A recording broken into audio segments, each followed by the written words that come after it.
ನಾವು second PU ಓದಿದ್ದೀವಿ. ನಮ್ಮ ತಂದೆಯವರು ಏನಾದರೂ ಏನು ಮಾಡಬೇಕು, ಯಾವ ಟೈಮ್ಗೆ ಏನೇನು ಮಾಡಬೇಕು ಅಂತ ಹೇಳ್ಕೊಟ್ರು. ಹಾಗಾಗಿ ಈಗ ನಾನೇ ಎಲ್ಲ ಕಲ್ತ್ಕೊಂಡು ನಾನೇ ಮಾಡ್ಕೊಂಡು ಕೃಷಿನ ನಾವೇ ಈಗ ವ್ಯವಸಾಯ ನಾನೇ ಮಾಡ್ತಿದ್ದೀನಿ. ಮತ್ತು ನಮಗೆ ಹೆಲ್ಪ್ ಮಾಡೋಕ್ಕೆ ಯಾರು ನಮ್ಮ ಮನೆಯವರು ಹುಷಾರು ತಪ್ಪಿದ್ರಿಂದ ಯಾರೂ ಇಲ್ಲ. ಹಾಗಾಗಿ ನಾನೇ ಮಾಡ್ತಾ ಇದ್ದೀನಿ. ಬೇರೆ ಬೇರೆ ಬೆಳೆ ಅಂದರೆ ಈಗ ಒಂದೇ ಬೆಳೆ ಬೆಳೆದಿದ್ರೆ ಏನಾಗುತ್ತೆ, ಲಾಸ್ ಆದಾಗ ಫುಲ್ಲು ನಮಗೆ ಮತ್ತೆ ವ್ಯವಸಾಯ ಮಾಡೋಕ್ಕಾಗಲಿ, ಅದಕ್ಕೆ ಮೇವು ಹಾಕೋಕ್ಕಾಗಲಿ, ಮತ್ತು ಇನ್ನೊಂದು ಬೆಳೆ ಮಾಡೋಕ್ಕಾಗಲಿ, ಅದು ಉಳುಮೆ ಮಾಡೋ ಖರ್ಚುಗಳಿಗೆ ಕಾಸಿಲ್ದಂಗೆ ಆಗಿರುತ್ತೆ ನಮಗೆ.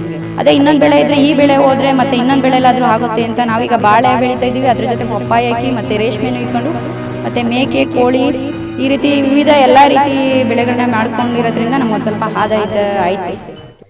ನಮ್ಮ ಮನೆಯವರು ಮೊದಲು ಚೆನ್ನಾಗಿದ್ದರು. ಈಗ 5 ವರ್ಷ ಆಯಿತು ಹುಷಾರು ತಪ್ಪಿ ಅವ್ರು ತಲೆ ಆಪ್ರೇಷನ್ ಆಗಿ ಎಲ್ಲೂ ಬರೋಕ್ಕಾಗಲ್ಲ, ಮನೇಲೇ ಇರೋವಂಥ ಪರಿಸ್ಥಿತಿ ಆಗಿದೆ. ಹಾಗಾಗಿ ನಮ್ಮದು ಜಮೀನಿತ್ತು. ಈಗ ಕುಟುಂಬದ ಎಲ್ಲರ ನೋಡ್ಕೋಬೇಕಾದ ಜವಾಬ್ದಾರಿ ನನಗೇ ಬಂದಿತ್ತು. ಹಾಗಾಗಿ ಮತ್ತು ಯಾವ ಕೆಲಸನೂ ಮಾಡಬೇಕು ಹೊರಗಡೆ ಹೋಗಿ ಅನಿಸಿಲ್ಲ. ಮೊದಲು ಏನು ಕೃಷಿ ಮಾಡ್ತಿದ್ರು ನಮ್ಮ ಮನೆಯವರು, ಅದನ್ನೇ ನಾನು ಕಂಟಿನ್ಯೂ ಮಾಡೋಣ ಅಂದ್ಬಿಟ್ಟು ಈಗ ನಾನೇ ಕೃಷಿಲಿ ತೊಡಗಿಕೊಂಡಿದ್ದೀನಿ. ಈಗ ಮಾಮೂಲಿ ನಮ್ಮ ತೋಟದಲ್ಲಿ ಬಾಳೆ ಮತ್ತು ಅಡಿಕೆ ತೋಟ, ಮಾವಿನ ತೋಟ, ತೆಂಗು, ಪಪ್ಪಾಯಿ, ಹಾಗೆ ಬೇರೆ ಮಿಶ್ರ ಬೆಳೆಗಳಾದ ತೊಗರಿ, ಉಳ್ಳಿ ಮತ್ತು ಜೋಳ, ಹಸುಗೆ, ಮೇಕೆಗಳಿಗೆ ಎಲ್ಲ ನಾವೇ ಬೆಳ್ಕೊಂಡು ನಾವೇ ಮಾಡ್ತಾಯಿದ್ದೀವಿ. ಮತ್ತು ನಾವು ಬೆಳೆದಂಥ ನಾವೇ ಈಗ ವ್ಯವಸಾಯ ನಾನೇ ಮಾಡ್ತಿದ್ದೀನಿ.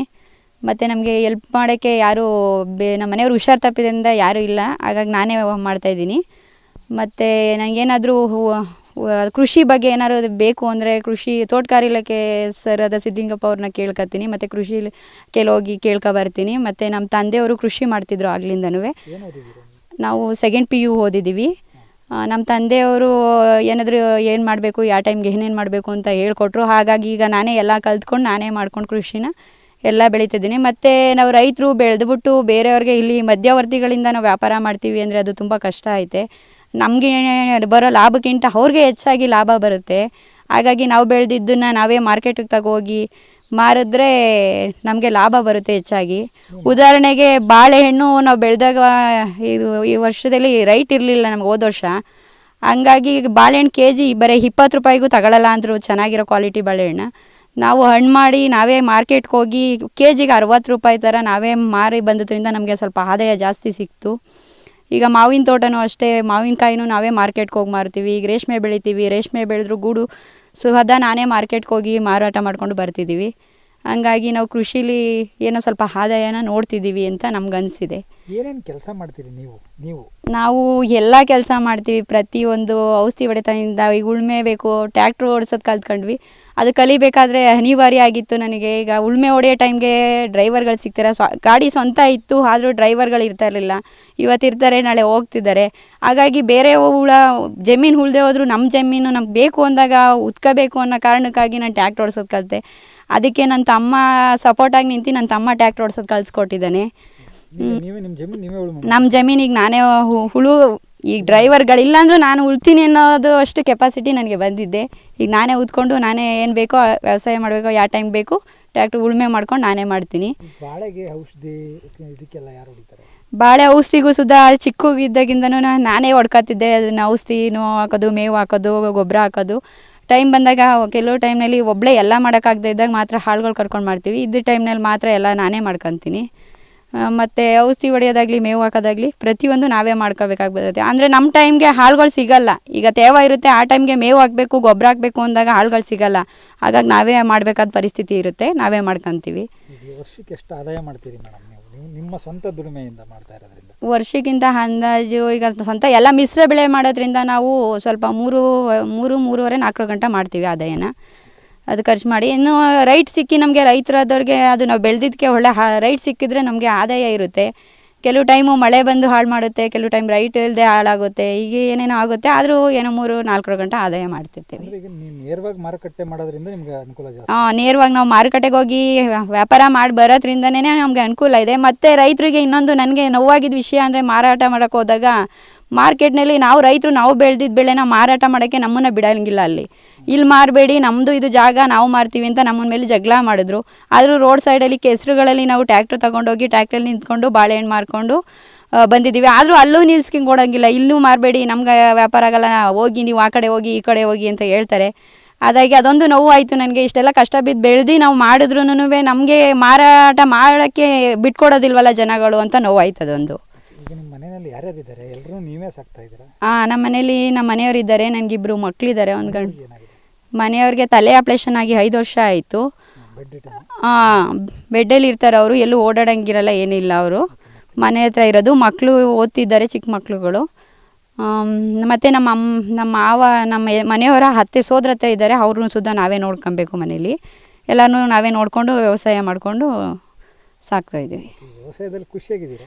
ವ್ಯವಸಾಯ ಮಾಡ್ಕೊಂಡು ಖುಷಿಯಾಗಿದ್ದೀವಿ. ಇನ್ನೊಂದು ವಿಚಾರ ಏನು ಹೇಳಬೇಕು ಅಂದರೆ, ಈಗ ಹೊರಗಡೆ ಹೋಗಿ ಬೇರೆಯವ್ರ ಕೈ ಕೆಳಗೆ ಅವರ ಕೈಲಿ ಬೈಸ್ಕೊಂಡು ಕೆಲಸ ಮಾಡಿ ಬೆಳಗಿನ ಸಂಜೆ ಗಂಟ ಮಾಡೋದಕ್ಕೆ ನಮ್ಮ ಭೂಮಿಲಿ ನಾವೇ ಗೈಕೊಂಡು ನಮ್ಗೆ ಸಾಕಾದಾಗ ಒಂದು ಸ್ವಲ್ಪ ರೆಸ್ಟ್ ತಗೋಬೋದು, ನಾವು ಕೆಲಸ ಮಾಡಬೇಕು ಅಂದರೆ ಮಾಡ್ಬೋದು. ಹಾಗಾಗಿ ಖುಷಿಯಾಗಿ ನಾವು ವ್ಯವಸಾಯ ಮಾಡೋದ್ರಲ್ಲಿ ಖುಷಿಯಾಗಿದ್ದೀವಿ. ನಾವು ಮಿಶ್ರ ಬೆಳೆ ಬೆಳೀತಾ ಇದ್ದೀವಿ. ಈಗ ಒಂದೇ ಬೆಳೆ ಏಕಪದ್ಧತಿ ಬೆಳೆಯಿಂದ ನಮಗೆ ಆದಾಯ ಕಡಿಮೆ ಇರುತ್ತೆ. ಈಗ ಅದಕ್ಕೆ ರೈಟ್ ಸಿಗುತ್ತಾ ಇಲ್ಲ ಏನೋ ಆಗಿರುತ್ತೆ. ಅದರಿಂದ ಮಿಶ್ರ ಬೆಳೆಯಿಂದ ನಾವು ಈಗ ಎಲ್ಲ ಬೆಳೆಯೋದ್ರಿಂದ ಈಗ ವ್ಯವಸಾಯ ಜೊತೆಗೆ ಮೇಕೆ ಮತ್ತು ಹಸು ಮತ್ತು ನಾಟಿ ಕೋಳಿಗಳನ್ನು ಸಾಕ್ತಾಯಿದ್ವಿ. ನಾವು ಸಾಕ್ತಾಯಿದ್ದೀವಿ. ಮತ್ತು ಈಗ ತರಕಾರಿಗಳಾದ ಬೇಬಿಕಾನ್ ಜೋಳ ಬೆಳಿತಿದ್ವಿ, ತೊಗರಿ ಬೆಳಿತಿದ್ವಿ, ಮತ್ತು ಬೆಂಡೆ ಗಿಡ ಬೆಳಿತಿದ್ದೀವಿ ಅಂತ ಹೇಳಬೇಕಾ? ಈಗೇನು ಸ್ಟಾರ್ಟಿಂಗ್ ಮೊದಲಿಂದ ಮಾಡಬೇಕಾ? ನಾವು ಈ ಥರ ಮಿಶ್ರ ಬೆಳೆಗಳನ್ನು ಬೆಳೀತಾ ಇದ್ದೀನಿ.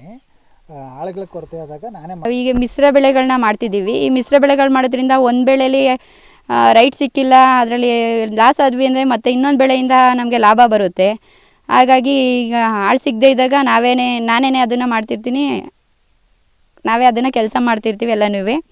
ನಿಮ್ಗೆ ಐಡಿಯಾ ಬಂದಿದ್ದು ಹೇಗೆ ಮೇಡಮ್ ಬೇರೆ ಬೇರೆ ಬೆಳೆಗಳನ್ನ ಬೆಳಿಬೇಕು ಅಂತ? ಬೇರೆ ಬೇರೆ ಬೆಳೆ ಅಂದರೆ ಈಗ ಒಂದೇ ಬೆಳೆ ಬೆಳೆದಿದ್ರೆ ಏನಾಗುತ್ತೆ, ಲಾಸ್ ಆದಾಗ ಫುಲ್ಲು ನಮಗೆ ಮತ್ತೆ ವ್ಯವಸಾಯ ಮಾಡೋಕ್ಕಾಗಲಿ, ಅದಕ್ಕೆ ಮೇವು ಹಾಕೋಕ್ಕಾಗಲಿ, ಮತ್ತು ಇನ್ನೊಂದು ಬೆಳೆ ಮಾಡೋಕ್ಕಾಗಲಿ, ಅದು ಉಳುಮೆ ಮಾಡೋ ಖರ್ಚುಗಳಿಗೆ ಕಾಸಿಲ್ದಂಗೆ ಆಗಿರುತ್ತೆ ನಮಗೆ.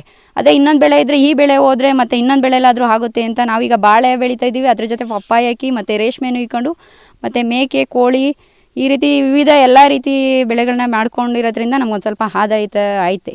ಅಡಿಕೆನೂ ಬೆಳಿತೀರಾ? ಅಡಿಕೆ ಗಿಡನೂ ಹಾಕಿದ್ದೀವಿ. ಈಗ ಫಸಲು ಬರಬೇಕು. ಈಗ ಒಂದು ಚಿಕ್ಕ ಸೈಜ್ ಅಡಿಕೆ ಗಿಡ ಸೊಸಿಗಳು ಹಾಕಿದ್ದೀವಿ. ಮತ್ತು ತೆಂಗು ದೊಡ್ಡದಿದೆ, ಅದ್ರ ಬದಲು ಈಗ ಮಾವಿನ ತೋಟದಲ್ಲೇ ಬರೀ ಮಾವಿನ ತೋಟನೇ ನೋಡೋಕ್ಕಾಗಲ್ಲ ಅಂದ್ಬಿಟ್ಟು ಮಧ್ಯ ತೆಂಗಿನ ಸೊಸಿನೂ ಹಾಕಿದ್ದೀವಿ ತೋಟಕ್ಕೆಲ್ಲನೂ. ಹಾಗೆ ಅಡಿಕೆ ಸೊಸಿನೂ ಹಾಕ್ಕೊಂಡು ಅದು ರೇಷ್ಮೆ ಮಧ್ಯ ಹಾಕಿದ್ದೀವಿ. ಅಡಿಕೆ ರೇಷ್ಮೆ ಇದಾದ ತಕ್ಷಣ ಅಡಿಕೆ ತೋಟ ಎದ್ದೇಳುತ್ತೆ ಅಂತ ಮಧ್ಯ ಎಲ್ಲ ಮಿಶ್ರ ಬೆಳೆ ಮಾಡಿದ್ದೀವಿ. ಎಲ್ಲ ನಮ್ಮ ತೋಟದ ಫುಲ್ಲು ಮಿಶ್ರ ಬೆಳೆ ಹಾಕೊಂಡಿದ್ದೀವಿ. 4 ಎಕರೆ ಐತೆ. ನಾವು ಸೆಕೆಂಡ್ PU ಓದಿದ್ದೀವಿ. ನಮ್ಮ ತಂದೆಯವರು ಏನು ಮಾಡಬೇಕು, ಯಾವ ಟೈಮ್ಗೆ ಏನೇನು ಮಾಡಬೇಕು ಅಂತ ಹೇಳ್ಕೊಟ್ರು. ಹಾಗಾಗಿ ಈಗ ನಾನೇ ಎಲ್ಲ ಕಲ್ತ್ಕೊಂಡು ನಾನೇ ಮಾಡ್ಕೊಂಡು ಕೃಷಿನ ನಾವೇ ಈಗ ವ್ಯವಸಾಯ ನಾನೇ ಮಾಡ್ತಿದ್ದೀನಿ. ಮತ್ತು ನಮಗೆ ಹೆಲ್ಪ್ ಮಾಡೋಕ್ಕೆ ಯಾರು ನಮ್ಮ ಮನೆಯವರು ಹುಷಾರು ತಪ್ಪಿದ್ರಿಂದ ಯಾರೂ ಇಲ್ಲ. ಹಾಗಾಗಿ ನಾನೇ ಮಾಡ್ತಾಯಿದ್ದೀನಿ.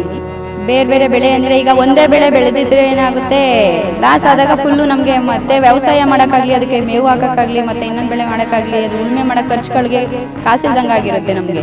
ಅದೇ ಇನ್ನೊಂದು ಬೆಳೆ ಇದ್ದರೆ ಈ ಬೆಳೆ ಹೋದರೆ ಮತ್ತು ಇನ್ನೊಂದು ಬೆಳೆಲಾದರೂ ಆಗುತ್ತೆ ಅಂತ ನಾವೀಗ ಬಾಳೆ ಬೆಳೀತಾ ಇದ್ದೀವಿ. ಅದ್ರ ಜೊತೆ ಪಪ್ಪಾಯ ಹಾಕಿ ಮತ್ತು ರೇಷ್ಮೆನೂ ಇಕ್ಕೊಂಡು ಮತ್ತು ಮೇಕೆ, ಕೋಳಿ, ಈ ರೀತಿ ವಿವಿಧ ಎಲ್ಲ ರೀತಿ ಬೆಳೆಗಳನ್ನ ಮಾಡ್ಕೊಂಡಿರೋದ್ರಿಂದ ನಮ್ಗೊಂದು ಸ್ವಲ್ಪ ಆದಾಯ ಐತೆ. ವೀಕ್ಷಕರೇ, ನಿಮ್ಮ ನೆಚ್ಚಿನ ಸಂಪೂರ್ಣ ವಾರ್ತೆ ಈಗ ಸಾಮಾಜಿಕ ಜಾಲತಾಣದಲ್ಲಿ ಕೂಡ ಯೂಟ್ಯೂಬ್ ಹಾಗೂ ಫೇಸ್ಬುಕ್ ಹಾಗೂ ಇನ್ಸ್ಟಾಗ್ರಾಮ್ ಅಲ್ಲಿ ಕೂಡ ಸಂಪೂರ್ಣ ವಾರ್ತೆ ಬರ್ತಾ ಇದೆ.